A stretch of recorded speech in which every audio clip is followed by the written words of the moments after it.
Oh, the fire has forced evacuations near Superior. As the backbone fire forces folks from their homes. The Red Cross has set up several evacuation sites for those who had to leave their homes because of this wildfire. When preparing for a disaster or simply the unexpected, remember to include your family pets in your survival plans. We frequently talk to people about the 3 Ps. The first one being plan. Make a plan with members of your household with regard to not only yourself and what you need to do in a state of emergency, but also making a plan for your pets, whether that's a boarding facility, a friend or family member, or whether you might need to use your state or local evacuation services. Then we ask you to prepare. You want to make preparations not only for yourself and what you're going to pack, including things like medications, clothes, any valuables that you might want to take with you when you're evacuating, but you also want to prepare your pets. That could mean crates, it could mean medications, a small supply of food, toys, blankets, or bed. We always recommend a microchip, and that ensures that should your animal in an emergency lose their collar, that they also can be scanned for that microchip, which will hold your information. And then we always recommend that you practice.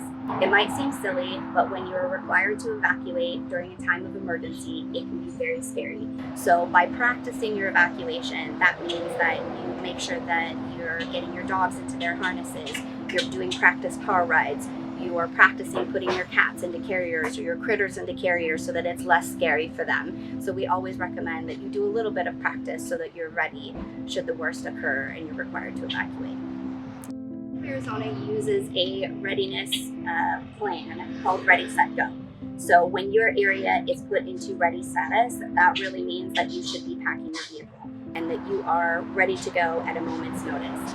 If you get moved into set status, we highly recommend that people consider evacuating at that time. And certainly at go status, you need to move out as quickly as possible. When our neighborhood, which is Kachina Village, got the set order, you could just see people flying home from work, and the gas station down below was really busy, and because everybody was like, okay, this could be really bad. The smoke was bad. We had ash falling on the house. Probably within an hour or two, we just decided this just isn't worth it to stay here. We have 3 dogs and 4 cats, and the dogs are fairly easy, but the big issue was the cats.